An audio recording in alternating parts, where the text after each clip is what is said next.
I'm going to tell you everything you need to know before buying the Drake Cutlass Blue, and we're starting right now. Hello and welcome aboard your Drake Interplanetary craft. Your systems are online. Welcome to a Star Citizen's Buyer's Guide. What's up, citizens? This is SubliminaL here, and today we'll be discussing the features, functions, and benefits of the Drake Cutlass Blue. And we'll compare those features amongst competing ships so you can make an informed buying decision.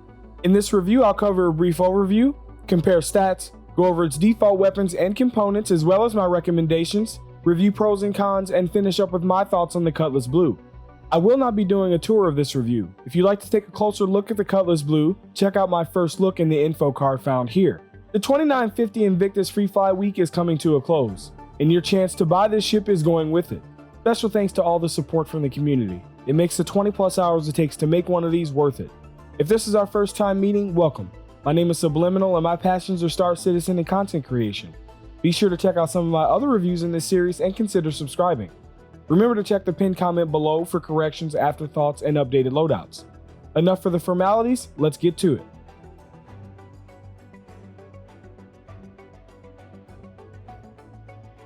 The Drake Cutlass Blue is a budget militia patrol ship.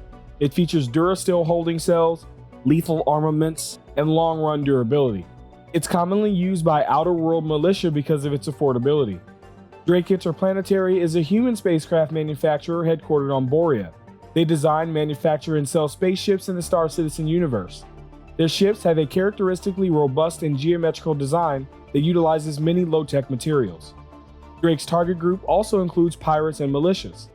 The former CEOs Jan and John Dredge cultivated the outlaw image from the beginning of the company, which raised controversies on Drake's responsibility for pirate-related crimes. The Cutlass variants include the Freighter Fighter Black, the Search and Rescue Red, and the Police Patrol variant Blue. As of today, the Cutlass Blue is for sale and upgrade on the Pledge Store for $150 War Bond and $175 standalone. It is also available in the Cutlass Trio Pack with the rest of the Cutlass variants for $350 War Bond and $380 standalone, all for a very limited time. It is not available for sale in-game, nor is it available to rent. Now that we know a little bit more about the Cutlass Blue, let's see how it compares to other ships you might be considering. For comparison, I've selected 10 ships. The Mantis, the rest of the Cuddy variants, some missile boats, the Stalker, something you might upgrade to, and a starter. The Google Sheet document with the data is linked in the description. The Cutlass Blue weighs in at over 225,000 kilograms and ties in 7th place with the rest of the Cuddies. It fits in at 36 meters in length and ties in 5th place with the Cuddies again. It totes 12 SCU of cargo and takes 4th place with the Cuddy Red. It has a max crew size of 3 and ties in 3rd place with the Black and Warden. It carries 2,500 quantum fuel units and ties in 1st place with most of the ships on this list. It cruises by with an SCM speed of 165 meters per second and ties in 6th place with the Cuddy Black. It strolls by gingerly with a max speed of 1114. It ties in 7th place with the Black again. Hardpoint.io has not yet been updated by the developer, so I'm unable to get the yaw and pitch rate. However, when 3.9.1 released, it was excellent. But that was unattended, so they nerfed it. But then they nerfed it too hard, and I'm assuming that it will be slightly above the Cutlass Black when it's all said and done. The hull HP value is also from Hardpoint. Judging by the description from the website, the Blue variant should be more durable, so take that as you will. I will update the pinned comment once I can get my hands on those values. Tweet at Urkel on Twitter and ask about yaw pitch and roll rates. Tell them I sent you. It blasts its way in with a default pilot DPS of 1620 and takes 2nd place. It shoots its way through with a default turret DPS of 880 and takes 2nd place again. It drops bombs with a combined missile payload of almost 85,000 and takes 2nd place again. And the Cutlass Blue is not available for sale in-game. This buyer's guide is brought to you by my Locations of Standing collection over on Display. Any purchase made supports the channel, and for every purchase, Display will plant a tree in places that need it the most. Click the link in the description. But let's talk about the stock weapons and my recommendations. Under each wing, the Cutlass Blue has a size 3 hardpoint with a gimbaled size 2 DR model XJ2. Since we can't disable a ship and claim a warm bounty just yet, I'll be swapping them out for 2 gimbaled size 2 Mantis GT215s. One GT215 is size 2, does 21 damage times 900 RPM for a total of 318 DPS and a 2100 meter range. With ballistics, ammo should be taken into account. It has 8,000 rounds that would deplete in 533 seconds of continuous fire. If you prefer energy weapons, attritions or CF series laser repeaters will also work well.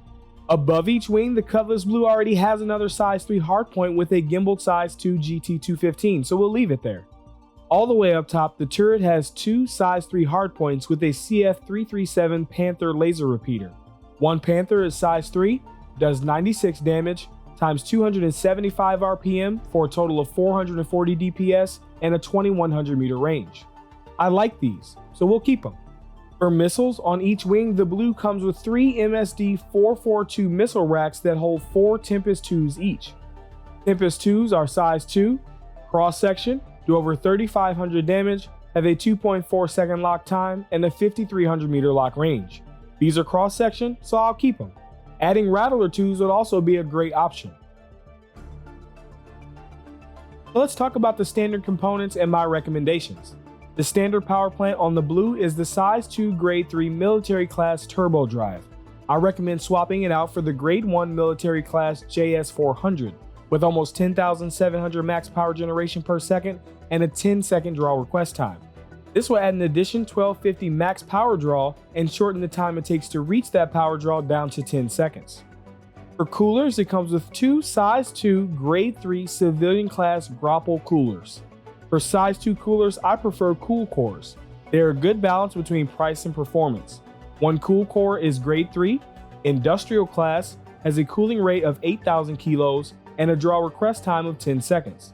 This will add an additional 4,300 cooling capacity and will shorten the time it takes to reach that capacity down to 10 seconds, getting much more cooling to your components much faster. For shields, it has one size 2 grade 3 industrial class Aspis shield generator. I recommend replacing this with a grade 1 military class FR76. This will slightly reduce its shield pool, significantly raise its regen rate, and significantly lower its down regen delay and draw request time. And lastly, the QT drive it comes with is the size 2 grade 3 industrial class Bolon, and it stinks like colon. I would swap it out for the Crossfield. Its grade 3 military class has a 236 megameter per second quantum speed, a 2.25 second spool up, and a 22 second cooldown time. With the Cutlass Blue's quantum fuel capacity, it can make the trip from Port Alizar to Microtech and back without stopping to refuel. This has great speed and enough range, so I'll keep it. If you aren't bankrolling and don't have around 286,000 Alpha UEC to spend on all this at once, I will buy them in the following order, and maybe even one cooler at a time. After you watch the rest of this review, check out the link to my Urkel.games loadout in the description. Here you can find the prices and locations on where to find these items in the verse. The meta is constantly changing. Head over to the SubliminaL channel Discord where I store my updated loadouts. I am building a community there for citizens who want to discuss ships, loadouts, components, weapons, and more. Click the link in the description. Alright, let's weigh some of the pros and cons. Having 12 SCU isn't necessary, but I'll take it. It has plenty of room for all of your crewmates, and with 2 size 3s, if you aren't putting someone up in that turret, you're doing it wrong. Being able to carry 6 size 4 missile racks amounts to a lot of payload. Its pilot DPS potential with 4 gimbaled size 2s is amazing. It has a pretty large amount of quantum fuel capacity, so you can equip some very fast but less efficient quantum drives and still make it from one end of Stanton to the other on one tank. And one of the more unique features, it has a quantum dampener that allows you to stop nearby ships from quantuming. And its best pro, it's the Mando ship in Star Citizen. For cons, I would say it's not the most nimble ship, but it's not terrible either. It's slow in regards to both SCM and max speed. This is kind of disappointing for a police ship. It doesn't have a quantum snare. This is something that a lot of people expected or think that it has, but it doesn't have the capability to pull someone out of quantum, only prevent a jump. And its biggest flaw, its game mechanic hasn't been implemented yet. Alright, so SubliminaL, what are your thoughts? I think the Cutlass Blue is a great ship. It expands upon what makes the Cutlass Black so great. High damage output, hefty missile payload, and multi-crew gameplay. And to top it off, you can stop those pesky crime stat evildoers from jumping away. So should you pick one up? And is the Mantis dead? Nah, you give up one of the biggest pros about the black variant, and that's the cargo capacity. And for what? A setup for an awesome game mechanic that we probably won't even see this year?